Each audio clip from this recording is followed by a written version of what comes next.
முடிஞ்சதுக்கு பிறகு அந்த கூட்டத்தில் நல்லது கெட்டது என்ன நடந்தது, ஒவ்வொருத்தரும் ஒவ்வொரு மூலையில் நின்றுருப்போம், ஒவ்வொருத்தருக்கும் ஒவ்வொரு மாதிரியான எக்ஸ்போஷர் கிடைச்சிருக்கும். அதாவது கசப்பான அனுபவம் கிடைச்சிருக்கும், ஏமாற்றம் கிடைச்சிருக்கும், நினைச்சதை செய்ய முடியாமல் போயிருக்கோம், தோல்வியாக இருப்போம், உட்கார்றதுக்கு நாற்காலி கிடைக்காமல் போயிருந்திருக்கோம், அழைச்சிட்டு வந்தவங்களை உட்கார வைக்கிறதுக்கு வாய்ப்பு இல்லாமல் போயிருந்திருக்கோம், மேடை ஏறி தலைவர்கிட்ட ஒரு நன்கொடை கொடுக்கலாம்னு நினச்சேன், நன்கொடை கொடுக்க முடியல, அவருக்காக மெனக்கிட்டு ஒரு புத்தகம் வாங்கிட்டு வந்தேன் கொடுக்கலான்னு சொல்லி அந்த புத்தகத்தை என்னால் கொடுக்க முடியல. இப்படி ஒவ்வொருத்தருக்கும் ஒவ்வொரு குறை இருக்கும். எந்த நிகழ்ச்சியை நடத்தி முடித்தாலும் அதன் பிறகு அந்த நிகழ்ச்சியை ஏற்பாடு செய்த அனைவரும் ஒரு இடத்திலே கூடி அதில் உள்ள நல்லது கெட்டதுகளை மீளாய்வு செய்ய வேண்டும், மறு மதிப்பீடு செய்ய வேண்டும். அப்போ அடுத்த கூட்டத்தில் அது வராமல் நம்ம பார்த்துக்கலாம். இந்த நிகழ்ச்சியை நடத்துறதுக்கு இவ்வளவு ரூபா தேவைப்படும் நம்ம எஸ்டிமேஷன் போட்டோம், ஒரு மதிப்பீடு செஞ்சோம். இந்த மாநாட்டை நடத்துறதுக்கு நமக்கு ஒரு குறைஞ்சது ஒரு 30 லட்ச ரூபா செலவாகும் அல்லது 40 லட்ச ரூபா செலவாகும். 30 லட்சமோ 40 லட்சமோ எவ்வளவு வரவு வந்தது, எப்படி நாம் நிதியை திரட்டணும், தனிநபர்களாக கொண்டு எவ்வளோ பேர் கொடுத்தாங்க, நம்முடைய வெல் விஷஸ், நம்முடைய வளர்ச்சியில் அக்கறை உள்ள நல்லெண்ணம் கொண்டவர்கள் யாராவது நமக்கு நிதி கொடுத்தார்களா, இதெல்லாம் டிரான்ஸ்பரண்ட்டாக நம்ம வச்சுக்கணும். இவ்வளோ வந்துச்சு, இவ்வளவு செலவு செஞ்சோம், இவ்வளவு ரூபா துண்டு விழுந்து போச்சு, பற்றாக்குறை ஏற்பட்டு போச்சு, அல்லது இவ்வளவு ரூபா மிச்சம் இருக்குது, இந்த மிச்சம் இருக்கிற பணத்தை நாம் மகளிர் விடுதலை இயக்கத்தில் ஒரு வங்கி கணக்கு இருந்தால் அந்த வங்கி கணக்கில் போட்டு வைக்கணும். இல்லை கட்சியில் தான் வங்கி கணக்கு இருக்குன்னா தலைவர்கிட்ட கொண்டாந்து கொடுத்து அதை கட்சி கணக்கில் போட்டு வைங்க அப்படின்னு நம்ம சொல்லணும். அப்போ ஒரு நிகழ்ச்சி நடத்தும்போது நமக்கு நிதி தொடர்பான கலந்தாய்வு தேவை. பிறகு என்னென்ன செய்யலான்னு நம்ம முடிவெடுத்தோம், அதை செஞ்சு முடித்தோமா, என்னென்ன செய்யலாம்னு நினச்சோம், இத்தனை கிலோமீட்டர் தூரம் நம்ம கொடி போடலான்னு நினச்சோம், கொடி போட முடியல, அல்லது போட்டோம் சிறப்பாக இருந்துச்சு, பேக்ட்ராப் மேடைக்கு பின்புறத்தில் இப்படி அமையணும்னு நம்ம நினச்சோம், ஆனால் அந்த மாதிரி அமையலை, ஆனால் நம்ம நினச்சதை விட ரொம்ப சிறப்பாக அமைஞ்சிருச்சு. இதை பற்றி நம்ம பேசணும். மொத்தம் 10,000 நாற்காலி போடலான்னு முடிவு பண்ணோம், ஆனால் வந்ததே 8,000 நாற்காலி தான் வந்துச்சு, 2,000 நாற்காலி சேரலை. அல்லது 10,000 நாற்காலி போட்டும் பத்தாமல் போச்சு, நிறைய பேர் நின்றுக்கிட்டு இருந்தாங்க, உட்கார இடம் இல்லாமல் போச்சு. 8 மணிக்குள்ள நிகழ்ச்சியை எல்லா தலைவர்களும் பேசி முடிச்சுட்டு 8 மணிக்கெல்லாம் தலைவர் பேசணும்னு நம்ம பிளான் பண்ணணும், ஆனால் அவர் பேசுறதுக்கு 12 மணி ஆகி போச்சு. ஆளுக்கு இஷ்டத்துக்கு பேசி டைமை வேஸ்ட் பண்ணிட்டாங்க, இனி அடுத்த கூட்டத்தில் அப்படி செய்யக்கூடாது. இந்த மாதிரி ஒரு மாநாடு நடந்து முடிந்த பிறகு கலந்து ஆய்வு செய்யணும். அதுக்கு பேர் தான் ரீவேல்யூவேஷன் அப்படின்னு பேர் இங்கிலீஷில். எந்த நிகழ்ச்சி நடத்தினாலும் ஒரு அமைப்புக்குள்ள அது கூடி உட்கார்ந்து நாம் நினைத்தது என்ன, நாம் வரையறுத்த செயல் திட்டம் என்ன, அந்த செயல் திட்டத்தை நாம் நடைமுறைப்படுத்தினோமா, அதை திட்டமிட்டவாறு வெற்றிகரமாக நடத்தி முடித்தோமா, அல்லது அதில் ஏதேனும் ஃபெயிலியர் ஏற்பட்டதா, கட்சியில் என்னென்ன பேசலான்னு முடிவு பண்ணியிருந்தோம். அதாவது மகளிர் விடுதலை இயக்கத்தில் மாநில துணை செயலாளர்கள் ஒரு 2 பேர், மாவட்ட செயலாளர்கள் ஒரு 5 பேர் பேச விடலாம்னு நினச்சிக்கிட்டு இருந்தோம், ஆனால் பேச விட முடியல. மேடையில் மாவட்ட செயலாளர்களுக்கும் மாநில செயலாளர்களுக்கும் நாற்காலி போடணும்னு நம்ம போட்டிருந்தோம், ஆனால் ஆண்கள் ஏறி உட்காந்துட்டாங்க, பெண்களுக்கு இடம் கிடைக்கல, உட்கார முடியாமல் போச்சு, பின்னால் தான் உட்கார்ந்தோம் அல்லது கீழே தான் உட்கார்ந்தோம். இதெல்லாம் நம்ம நிகழ்ச்சிக்கு பின்னால் கலந்து பேச வேண்டிய ஒன்று.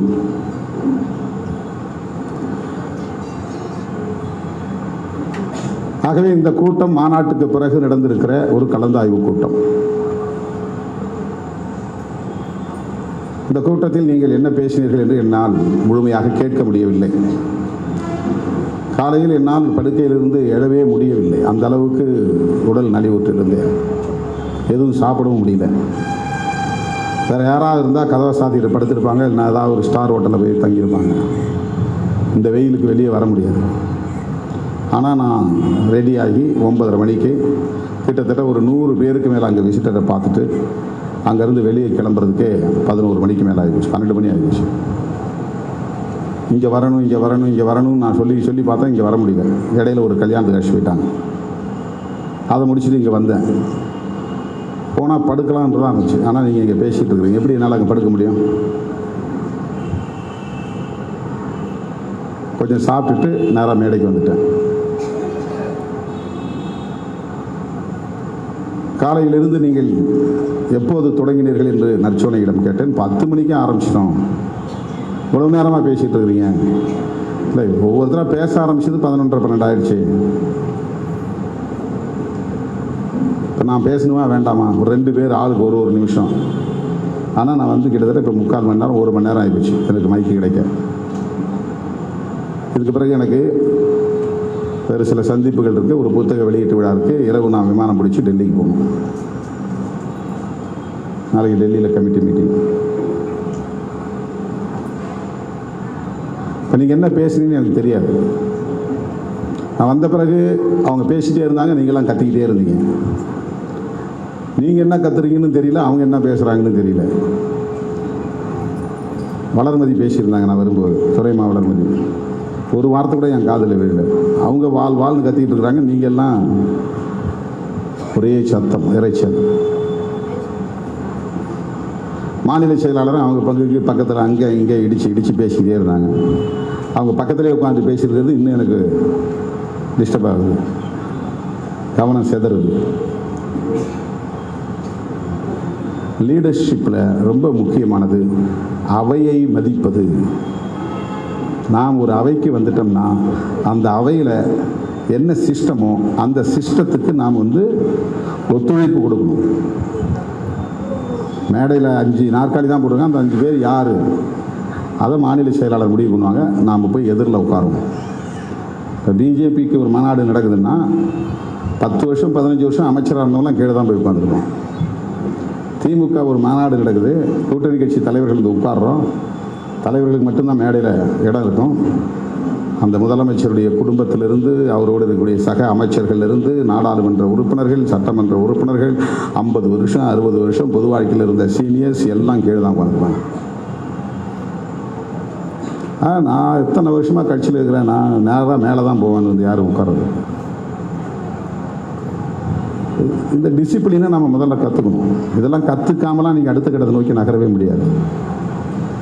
அவையை முதல்ல மதிக்க கற்றுக்கணும். பேரை சொல்லி நீங்கள் நான் பேச விரும்புகிறேன்னா ஒரு ஷீட்டில் எழுதி மாநில செயலாளரோ அல்லது யாரும் இந்த அவையை ஒன்று நெறிப்படுத்துகிறாங்களோ, யாராவது ஒருத்தர் உட்காந்து அனௌன்ஸ் பண்ணிகிட்டே இருப்பாங்க இல்லையா, அவங்கள்ட்ட ஷீட்டை கொடுங்க. நான் அதில் ஒரு 2 நிமிஷம் பேச விரும்புகிறேன், நீங்கள் கூப்பிட்டீங்கன்னா நான் பேசுகிறேன்னு எழுதி கொடுங்க. அவங்க அதை வாங்கி பார்த்துட்டு மாநில செயலாளர்கிட்டையும் கன்சல்ட் பண்ணிவிட்டு அவங்க கூப்பிடுன்னு சொன்னால் அவங்க கூப்பிடுவாங்க. அப்போ நீங்கள் பேசணும். வாய்ப்பு இல்லைன்னா, நான் இவ்வளோ தூரம் கேட்டேன், எனக்கு இந்த இடம் வாய்ப்பு இல்லை, அடுத்த முறையாக எனக்கு வாய்ப்பு தரணும்னு நம்ம கேட்கணும். இதில் என்ன சொல்ல நினைச்சிங்களோ அதை மாநில செயலாளர்கிட்ட சொல்லலாம். அல்லது கட்சி தலைவர்கிட்ட சொல்லணும்னா கட்சி தலைவர்கிட்ட ஒரு நேரத்தை வாங்கி ஒதுங்கி ஒரு நேரத்தை ஒதுக்கி அந்த நேரத்தில் உட்காந்து பேசணும். அப்போ தான் ரிசீவ் பண்ண முடியும், வாங்க முடியும், உள்வாங்க முடியும். கத்திக்கிட்டு கூச்சல் போட்டுக்கிட்டு எந்த நேரம் பார்த்தாலும் ஒரே இடிச்சுக்கிட்டு முண்டி அடிச்சுக்கிட்டு இருந்தால் எப்படி கவனிக்க முடியும்? எல்லாரும் மனுஷன் தானே, ரிசீவ் பண்ணணும்ல, சொல்கிறத நம்ம ரிசீவ் பண்ணணும். ஒரு நிகழ்ச்சிக்கு போகிறேன், கொடியேற்று விழா, அங்கே வந்து தாரை தப்பட்டு அடிக்கிறது எல்லாம் மேலே பயங்கரமாக பறைய அடிச்சுட்டு இருப்பாங்க. ஒரே சத்தம், பயங்கரமான சத்தமாக இருக்கும். வர்றதை பார்த்த உடனே ஒருத்தன் வெடி போட்டுருவான். அது படார் படார் படார் படார்னு வெடிக்கும். ஒரு பக்கம் மேலே சத்தம், இன்னொரு பக்கம் வெடி சத்தம். இது போதாதுன்னு மைக்கில் வேற வாழ்க வாழ்க வாழ்க வாழ்கன்னு கத்திக்கிட்டே இருப்பாங்க. அது பயங்கரமான சத்தமாக இருக்கும். இது போதாதுன்னு ஒரு 100 பேர் சேர்ந்துட்டு அவன் இஷ்டத்துக்கு துள்ளிக்கிட்டு இருப்பான், கத்திக்கிட்டு இருப்பான். அது பயங்கர சத்தமாக இருக்கும். இதுக்கு இடையில ஒருத்தன் வந்து காதில் செய்தி சொல்லுவான், ஆனால் எனக்கு வந்து இந்த மினிஸ்டர்கிட்ட பேசுங்க. எப்படி அதை காதில் விடும்? அவனுடைய சுயநலம் இந்த இடத்துலையாவது இப்பயாவது சொல்லிடணும்னு நினைக்கிறான். அந்த வெடி சத்தம் இருக்குதே, இங்கே வந்து ட்ரம் சத்தம் இருக்குதே, இந்த பக்கம் மைக் சத்தம் இருக்குதே, இந்த பக்கம் வந்து ஆளுக்கு கூச்சல் போடுறாங்களே, இவ்வளவு சத்தத்துக்கு இடையில இவர்கிட்ட சொன்னால் அவர் கேட்பாரான்னு அவன் நினைக்கிறதில்ல. இப்போ தான் சொல்ல முடியும், இப்போயே சொல்லிடுவோம். காதலையும் விழாது, ஒன்றும் விழாது. அப்புறம் அவன் போய் நான் சொல்லுவான், நான் அப்போவே சொல்லிட்டேன், அவர் கண்டுக்கவே இல்லைம்பான். இடம் பொருள் ஏவல்னு ஒன்று இருக்குது. ஒரு செய்தியை நீங்கள் சொல்லும்போது கூட எந்த இடத்துல என்ன சொல்லணும், யாருக்கிட்ட சொல்லணும்னா, நான் இப்போ வெளிப்படையாக ஒரு விஷயத்தை உங்களை வந்து பதிவு செய்ய விரும்புகிறேன். நீங்கள் பெண்கள்லாம் சேர்ந்து ஒரு வாட்ஸ்அப் குரூப் வச்சுருக்கிறீங்க. அந்த வாட்ஸ்அப் குரூப்பில் நான் இல்லை, என்ன நீங்கள் சேர்க்கல. அதனால் அங்கே என்ன நடக்குதுன்னு எனக்கு தெரியாது. ஆனால் நீங்கள் என்னென்ன ஷேரிங்களோ அதையெல்லாம் வந்து காப்பி பண்ணி எனக்கு அனுப்பிச்சிட்டே இருக்கிறாங்க. ஏன்னா இண்டிவிஜுவலாக என் நம்பர் கான்டாக்ட் உள்ளவங்க இருப்பாங்கல்ல, உங்கள் குரூப்பில் இருக்கிறவங்க எனக்கு அனுப்புகிற மாதிரி எத்தனை பேருக்கு அனுப்புவாங்க, யார் யாருக்கு அனுப்புவாங்க. ஒரு தடவை நீங்கள் வாட்ஸ்அப்பில் ரெக்கார்ட் பண்ணிட்டீங்கன்னா அதுக்கப்புறம் அது சர்க்குலேட்டில் போய்கிட்டே இருக்கும். 10 வருஷம் 20 வருஷம் 30 வருஷம் அதை அழிக்க முடியாது. அப்போ நீங்கள் வந்து வாய்ஸ் மெயில் போடலாமா வாட்ஸ்அப்பில்? மாநில செயலாளர் உட்பட சொல்கிறேன், தப்பு, பண்ணவே கூடாது. டெக்ஸ்ட் பண்ணுறதே தப்பு தான். வாய்ஸ் மெயில் நீங்கள் போட்டிங்கன்னா நீங்கள் ஒருத்தர் நீங்கள் அதாவது எதிர்முனையில் ஒருத்தரோட பேசுகிறதே ரெக்கார்ட் பண்ணுறாங்க. ஒன்று, யாருக்கிட்ட பேசினாலும் ரெக்கார்ட் ஆகும். எல்லா ஃபோனும் இப்போ வந்து ஆட்டோ ரெக்கார்டு, என்ன பேசினாலும் ரெக்கார்ட் ஆகும்.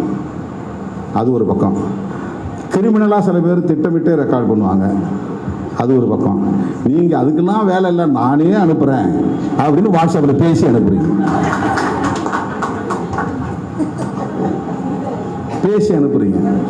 பேசி அனுப்பும்போது அது வெளியில் சர்க்குலேட் ஆகுது. இதெல்லாம் வந்து தவிர்க்கணும். வாட்ஸ்அப்பில் வந்து வாய்ஸில் பேசி ரெக்கார்ட் பண்ணுறது, நம்ம உணர்ச்சிகளை கொட்டுறது, மனசில் பட்டதெல்லாம் பேசுறது, அதெல்லாம் கூடாது. யார்கிட்டையாவது ஒருத்தர் நீங்கள் அட்வைஸ் பண்ணி நினச்சா அவங்கள நேராக வர சொல்லி, வாமா உன்ட்ட கொஞ்சம் பேசணும் அப்படின்னு நேரில் வர சொல்லி பேசணும். இல்லைன்னா உங்களுக்கு நம்பிக்கையானவங்களை அனுப்பி அவங்க ஃபோனில் கொடுத்து அவங்கள பேச வச்சு நீங்கள் பேசணும். எக்ஸ்கிட்ட நீங்கள் பேச விரும்புகிறீங்க, அவங்க ஃபோனில் ரெக்கார்ட் ஆகிடும். நீங்கள் உங்கள் கூட இருக்கிற சக தோழி ஒருத்தர் போய் நீ போய் அந்த பொண்ணுகிட்ட போயிட்டு அந்த ஃபோனை போட்டு கொடு, உன் ஃபோனில் என்னை கூப்பிடு, அந்த ஃபோனை அதுக்கிட்ட கொடு, நான் பேசுகிறேன் அப்படின்னு பேசணும். இல்லைன்னு சொன்னால் நீங்கள் இத்தனை மாதக்கணக்கில் பேசுனது பூரா இப்போ என்கிட்டே இருக்குது, நான் உங்களுக்கு அனுப்ப முடியும். என்கிட்டே இருக்குது.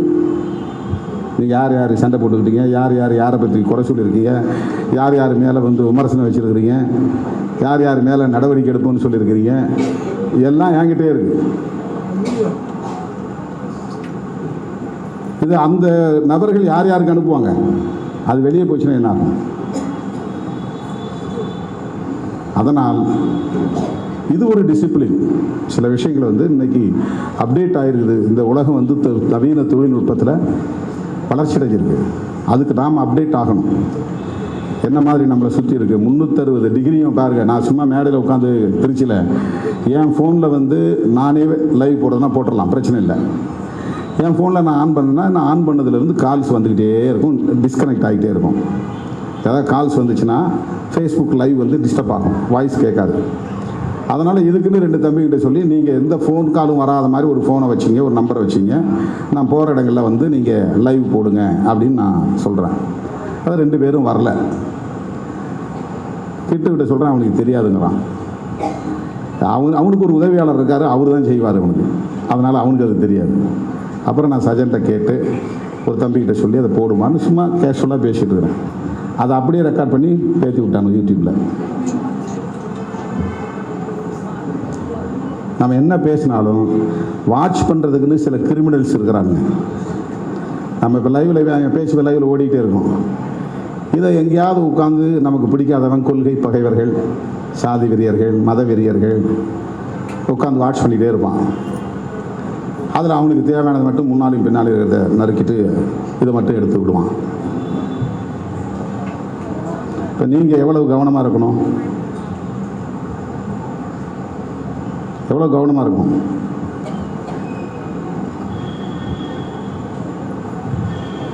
இந்த நவீன தொழில்நுட்பத்திற்கு ஏற்ப நம்மை தயார்படுத்திக் கொள்வது என்பது ஒரு வகையான லீடர்ஷிப். அது ஒரு வகையான லீடர்ஷிப் கேரக்டர். கற்றுக்கணும். உங்களுக்கு ஃபேஸ்புக்குன்னா என்ன, இன்ஸ்டாகிராம்னா என்ன, வாட்ஸ்அப்பில் என்ன செய்திகளை அனுப்பணும், எதை அனுப்பக்கூடாது,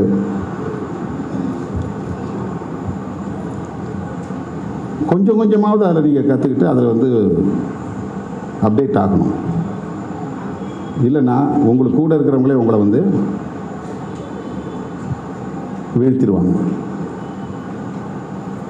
திட்டமிட்டு செய்ய வேண்டியதில்லை, சந்தர்ப்பம் கிடைக்கும் போது வீழ்த்திடுவாங்க. என்றைக்காவது ஒரு நாள் கான்ட்ரவர்சி வரும்.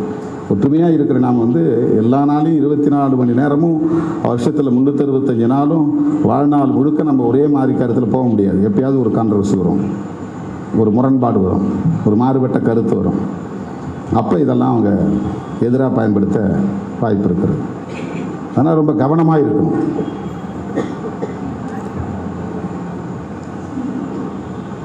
கட்சியின் மறுசீரமைப்பு நடவடிக்கையில் மகளிர் விடுதலை இயக்கம் உள்ளிட்ட அனைத்து துணைநிலை அமைப்புகளும் அதே மாதிரியான வடிவமைப்பை செய்ய வேண்டிய ஒரு தேவை இருக்கிறது, உள்வாங்கிக் கொள்ள வேண்டிய ஒரு தேவை இருக்கிறது. என்னன்னா, சட்டமன்ற தொகுதி வாரியாக ஒரு தொகுதியை ஒரு மாவட்டம் என்று அறிவித்து தொகுதி மாவட்ட செயலாளர் என்கிற ஒரு புதிய நடைமுறையை நாம் அரசியல் களத்தில் அறிமுகப்படுத்த இருக்கிறோம். இது கிட்டத்தட்ட நான் 2011 சொல்லிட்டு வரேன். 14 வருஷமாக இது இருக்குது. ஆனால் நான் 2011 இதை திணிக்கலை யார் மேலேயும். இதை புரிஞ்சுக்கணும் நீங்கள். இது ஒரு முக்கியமான லீடர்ஷிப்பு. 2011 எனக்கு இந்த ஐடியா. இன்றைக்கி 2025, 14 வருஷம் ஆச்சு. ஆனால் இந்த கருத்தை நான் 2011 நடைமுறைப்படுத்தியிருந்தால் கூட பெருசாக யாரும் கோபிச்சுக்க போகிறதில்லை. ஆனால் கட்சியில் உள்ள ஒவ்வொருவரும் அதற்கு உடன்படுகிற வரையில் நான் பொறுமை காத்தேன். இப்போ கூட சில பேர் வேண்டாம் தான் சொன்னாங்க மாவட்ட செயலாளர் கூட்டத்தில். பெரும்பான்மையாக எல்லாரும் ஒரே முடிவு எடுத்தாச்சு. அதனால் இனிமேல் நீங்கள் பழைய வடிவத்தை எதிர்பார்க்காதீர்கள். இது சைதாப்பேட்டை தொகுதினா சைதை தொகுதி மாவட்ட செயலாளர். அந்த ஒரு சட்டமன்றத்துக்குள்ளே நீ மாவட்ட செயலாளராக இருந்து செய்ய வேண்டிய வேலையை சிறப்பாக செய்தாலே போதும். உனக்கு 3 சட்டமன்ற தொகுதி 4 சட்டமன்ற தொகுதின்னு பிரித்து கொடுத்து நீ உட்கார்ந்த இடத்துலையே உட்காந்துக்கிட்டு உன்னுடைய மாவட்டத்துக்கான எல்லை எதுன்னே தெரியாமல் உட்காந்துருந்து அங்கே இருக்கிற மக்களுடைய பிரச்சனைகளை பற்றி ஒரு நாளும் போய் கேட்காம உட்காந்துக்கிட்டு 10 வருஷம் அதே இடத்துல உட்காந்துக்கிட்டு மண் கொட்டுறதுல குப்பை கொட்டுறதுல ஒன்றும் அர்த்தம் கிடையாது. அதனால் 4 சட்டமன்ற தொகுதியை ஒரு ஆள்கிட்ட கொடுக்கறது பதிலாக 4 பேர்கிட்ட கொடுத்தா அங்கங்கே அவனால் முடிஞ்சதை செய்வான். அந்தந்த பகுதியில் ஒரு வேலை நடக்கும்.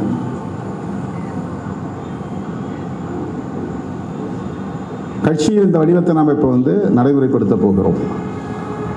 மகளிர் விடுதலை இயக்கத்திலும் ஒரு தொகுதிக்கு ஒரு மாவட்ட செயலாளர் நம்ம போடணும்.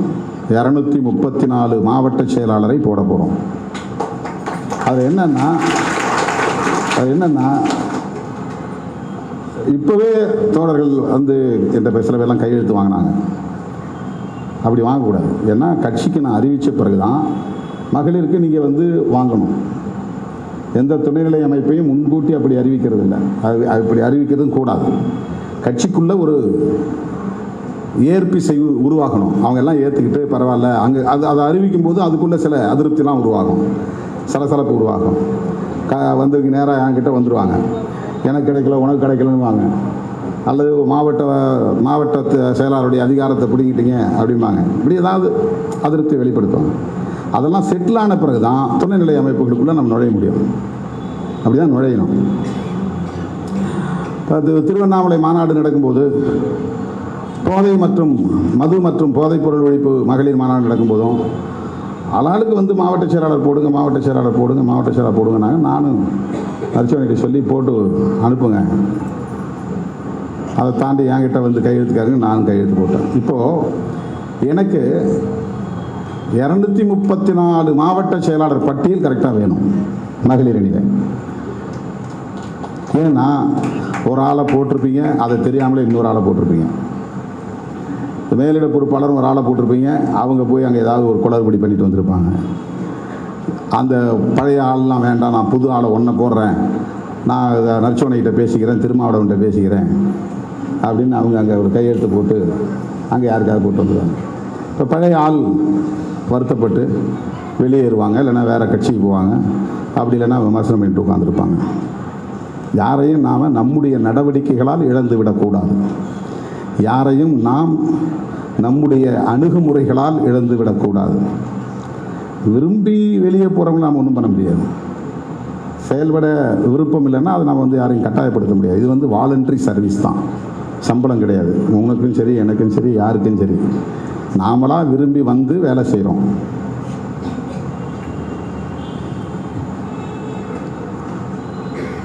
இப்போ சரிபாதியாக பெண்கள் பொது வாழ்க்கையிலே அரசியல் களத்திலே பங்கேற்க வருகிற போதுதான் ஒரு கிளைமிங் ரைட்டே உருவாகும். நாம் எங்கேயோ உட்காந்துட்டு 4 பேரை வச்சுக்கிட்டு என்னாச்சு பெண்களுக்கு இங்கே ஏன் பெண்கள் படம் போடலை, இங்கே ஏன் வந்து பெண்களுக்கு விருது வழங்கலை, இங்கே ஏன் மேடையில் பெண்களை உட்கார வைக்கலை அப்படின்னு கொஞ்சம் பெண் உரிமை பற்றி உள்ளே வந்த உடனே நம்ம பேச ஆரம்பிச்சிடறோம். எந்த உரிமையையும் கேட்பதற்கு முன்பு அதில் நாம் எந்த அளவுக்கு பங்கு பெற்றிருக்கிறோம் அப்படிங்கிறது ரொம்ப முக்கியம். களத்தில் நாங்கள் நிற்கிறோம், அதனால் இவங்கெல்லாம் வந்து மரியாதை செய்யப்படணும், அவங்களுக்கு உரிய சிறப்பு செய்யப்படணும். கபாடியில் செயலாளருக்கு மாலை போட்டாங்க, அங்கே வேலை செஞ்ச மற்ற கட்சி முன்னணி பொறுப்பாளர்கள் மாவட்ட செயலாளர்களுக்கு மாலை போட்டாங்க. அதெல்லாம் ஒரு நல்ல விஷயம், அந்த மாதிரி அங்கீகரிக்கணும். அவங்க செய்யலைன்னா நம்ம போடுவோமா, செய்யாதவங்களுக்கு போடுவோமா? அப்போ எப்போ வந்து உரிமையை நாம் வந்து கிளைம் பண்ண முடியும், கோர முடியும் அப்படின்னு சொன்னால் நிறைய பெண்களை அரசியல் படுத்தி கட்சிக்குள்ளே கொண்டு வரணும். ஒரு மாநாட்டில் 10,000 பேர் கலந்துக்கிறாங்க, அல்லது 1,00,000 பேர் கலந்துக்கிறாங்க, அல்லது 3,00,000 பேர் கலந்துக்கிறாங்கன்னா அதில் ஒரு கணிசமாக பெண்கள் வந்து பங்கேற்கணும். அப்போ தான் வந்து அது மக்கள் இயக்கமாக மாறும். இல்லைன்னா பெண்கள் பங்கேற்காத எந்த ஒரு நிகழ்வும் ஒரு கேடர்ஸ் மீட்டுங்கிற மாதிரி ஆயிரும். கேடர்ஸ்னால் யார்? கட்சியில் முக்கியமான பொறுப்பாளர்கள் மட்டும் சந்திக்கிற ஒரு அவையாக மாறிடும். அதை தாண்டி எல்லா தரப்பை சார்ந்தவர்களும் வந்து பங்கேற்கணும். அதில் குறிப்பாக சரிபாதியாக இல்லாவிட்டால் கூட 3ல் 1 பங்காவது, 100 பேரில் ஒரு 30 பேராவது, 100 பேரில் ஒரு 25 பேராவது, 4ல் 1 பங்காவது பெண்கள் பங்கேற்க வேண்டும். அதுக்கு ஊராக நாம் போயிட்டு பெண்கள்கிட்ட பேசணும், துண்டறிக்கையை கொடுக்கணும், புத்தகங்களை கொடுக்கணும், அம்பேத்கரை பற்றி, பெரியாரை பற்றி, மார்க்ஸை பற்றி நூல்கள் இருந்தால் நூல்களை கொடுத்து படிக்க சொல்லணும். தேர்தல் அரசியலை பற்றி விவாதிக்கணும், நடப்பு அரசியலை பற்றி விவாதிக்கணும். ஞானத்தை பெருக்கிக் கொள்ளுகிற ஒரு வாய்ப்பாக இதை நீங்கள் பயன்படுத்த வேண்டும். சும்மா கூடி கலைகிற ஒரு பொழுதுபோக்காக இது அமைந்து விடக்கூடாது.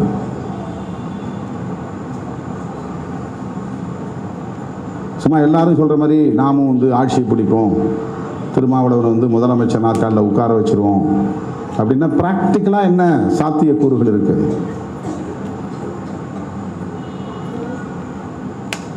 நடைமுறை சாத்தியக்கூறுகள் ஒன்று இருக்குது. அதற்கு ஊரில் இருக்கிற எல்லாரையும் அமைப்பாக்கணும்னு அவசியம் கிடையாது.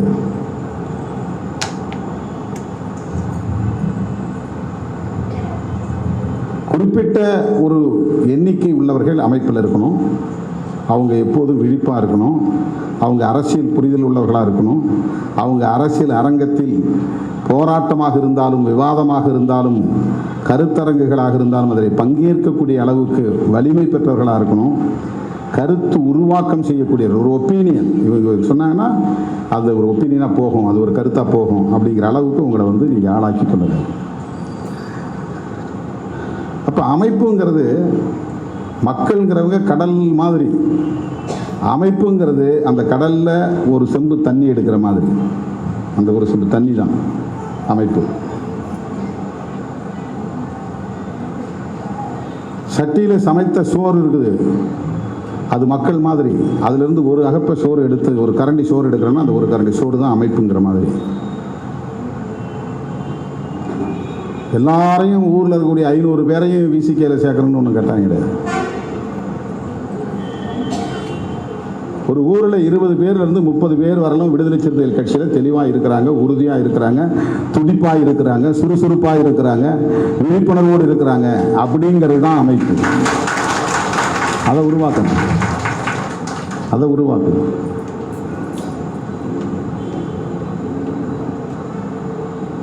எனவே இப்போது கட்சி மறுசீரமைப்பு நடவடிக்கையை தொடங்கி இருக்கிற சூழலில் தொகுதி வாரியாக மாவட்ட செயலாளர்களை போட்டு அதுக்கு பிறகு துணை செயலாளர்கள், பொருளாளர், ஒரு கமிட்டி நிர்வாகக் குழு 5 பேர், அதை இல்லாமல் செயற்குழு உறுப்பினர்கள் 2 பேரோ 3 பேரோ அல்லது 5 பேரோ 7 பேரோ ஒவ்வொரு கிராமத்திலையும் ஒவ்வொரு முகாமிலையும் அவங்கள அந்த முகாமில் அந்த ஊரில் அவங்க செயற்குழு உறுப்பினர்கள். அவங்க செயலாளர் இல்லை, துணை செயலாளர் இல்லை, பொருளாளர் இல்லை, ஆனால் செயற்குழு உறுப்பினர்கள். அவங்க கூட்டங்களில் கலந்துக்குவாங்க, கலந்தாய்வு கூட்டம் நடக்கும்போது கலந்துக்குவாங்க, கருத்து சொல்லுவாங்க. இந்த குழு தான் பொதுமக்கள்கிட்ட செய்தியை போய் சொல்லிக்கிட்டே இருக்கணும். விசிகே இதை செய்து, விடுதலை சிறுத்தைகள் கட்சி இந்த நோக்கத்துக்காக இயங்குகிறது, நாங்கள் அம்பேத்கர் பெரியார் கொள்கைகளை ஏற்றுக்கொண்டவர்கள், இங்கே சமூக நீதியை பாதுகாக்கணும், சமூக நீதிக்கு எதிரான சக்திகள் இப்படி வேலை செய்கிறாங்க, அதுக்காக தான் நாங்கள் இந்த மாதிரி தேர்தல் களத்தில் கூட்டணி வச்சு வேலை செய்கிறோம், இதெல்லாம் மக்கள்கிட்ட சொல்லிக்கிட்டே இருக்கணும், கன்வின்ஸ் பண்ணிக்கிட்டே இருக்கணும். அப்போ ஜனங்க நமக்கு ஆதரவாக மாறுவாங்க. ஜனங்க எப்போதுமே நான் பொலிட்டிக்கலாக இருப்பாங்க, கட்சி சார்பற்று இருக்கணுங்கிறது தான் விரும்புவாங்க. எல்லாரும் கட்சியில் அடையாளப்படுத்திக்க மாட்டாங்க. கட்சியில் அடையாளப்படுத்திக்கிறவங்க ஒரு 30% பேர் தான் இருக்க முடியும் அதிகபட்சம். மிச்சம் 70% பேர் எலெக்ஷன் அன்னைக்கு தான் முடிவு பண்ணுவாங்க ஓட்டு போடுறது. எனவே அடுத்து இன்னொரு நிகழ்ச்சி எனக்கு இருக்கிறது. திருவண்ணாமலை மாவட்ட திருவண்ணாமலையில் நடந்த தேர்தல் அங்கீகார வெற்றி விழா மாபெரும் வெற்றியை பெற்றது. அதற்காக உங்கள் அனைவருக்கும் என்னுடைய வாழ்த்துக்கள், பாராட்டுக்கள்.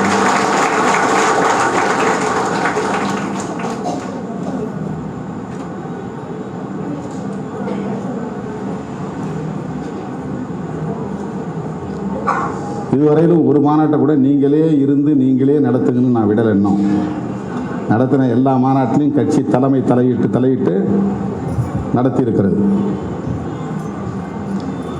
விரைவில் நிதியிலிருந்து மற்ற எல்லா வேலைகளையும், ஆட்களை தேர்வு செய்வதிலிருந்து, துண்டறிக்கைகளை வடிவமைப்பதிலிருந்து, மேடையை வடிவமைப்பதிலிருந்து, சுவரொட்டிகளை வடிவமைப்பதிலிருந்து,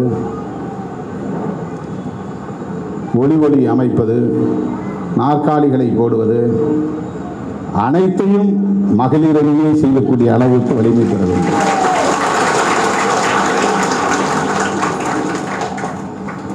அந்த அளவுக்கு உங்களை நீங்களே, நாங்கள் வெறும் கெஸ்ட் மாதிரி நான் வரணும், எனக்கு வேறு எந்த வேலையும் இருக்கக்கூடாது. நான் வந்தேன்னா 1 மணி நேரம் உட்காந்துருப்பேன், 1 மணி நேரம் கழித்து எனக்கு நீங்கள் மைக்கு கொடுப்பீங்க, ஒரு அரை மணி நேரம் நான் பேசுவேன், போயிட்டு வரேன் அப்படின்னு சொல்லிட்டு நான் வெளியே கிளம்பிடுவேன். அந்த அளவுக்கு நீங்கள் வலிமை பெற வேண்டும், அதுதான் மிக முக்கியமானது. எனவே அடுத்து நான் இன்னொரு நிகழ்ச்சிக்கு போக வேண்டும். நீண்ட நேரம் நின்று பேச முடியவில்லை. ஆகவே இன்னும் நிறைய பேச வேண்டும் என்ற ஆசை. உங்களுடைய உழைப்பு மகத்தானது. நீங்கள்லாம் உழைக்காமல் அவ்வளவு பெண்கள் திருவண்ணாமலைக்கு வந்திருக்க முடியாது. ஒவ்வொருவரும் உங்கள் பகுதியில் நீங்கள் துடிப்பாக பணியாற்றி பல நெருக்கடிகளை தாண்டி, நம்ம கட்சிக்காரங்க எனக்கு தெரியும் எப்படி ஒத்துழைப்பு கொடுத்துருப்பாங்க. நிறைய நெருக்கடி தான் கொடுத்துருப்பாங்க.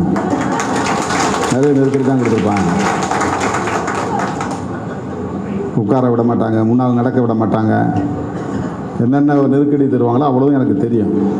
ஆனால் அதையெல்லாம் தாண்டி பல்லாயிரக்கணக்கான பெண்கள் இந்த மாநாட்டிலே பங்கேற்று அது மிகப்பெரும் வெற்றியாக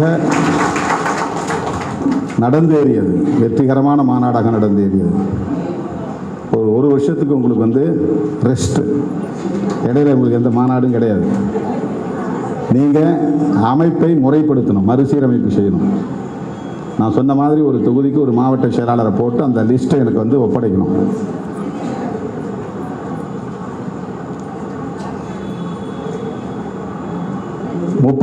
தேதி மே மாதம் திருச்சிராப்பள்ளியில் எப்படி தேசம் காப்போம் பேரணி நடத்தினோமோ அதை போல ஒரு மாபெரும் பேரணியை நடத்த திட்டமிட்டிருக்கிறோம். அந்த பேரணியிலும் பல்லாயிரக்கணக்கான பெண்கள் பங்கேற்க வேண்டும். அதற்காக நீங்கள் உங்களுடைய பங்களிப்பை, உழைப்பை செலுத்த வேண்டும். இந்த வேண்டுகோளை விடுத்து நற்சோனை அவர்களுக்கும், அவருக்கு உற்ற துணையாக இருந்த மாநில பொறுப்பாளர்களுக்கும், திருவண்ணாமலை மாவட்டத்தின் மாவட்ட செயலாளர் வளர்மதி மற்றும் அவருக்கு உற்ற துணையாக இருந்த பொறுப்பாளர்கள் அனைவருக்கும், ஒவ்வொரு மாவட்டத்திலும் ஓடி ஆடி வேலை செய்து துண்டறிக்கைகள் கொடுத்து மக்களை திரட்டி வந்த உங்கள் அனைவருக்கும் என்னுடைய நெஞ்சார்ந்த நன்றியையும் பாராட்டுதலையும் தெரிவித்து விடைபெறுகிறேன். உங்கள் அனைவருக்கும் சாப்பாடு இருக்கு, அடிச்சுக்காம கத்தாம கூச்சல் போடாம ஒழுங்கா அமைதியாக சாப்பிட வேண்டும் என்று கேட்டு முடிக்கிறேன். நன்றி.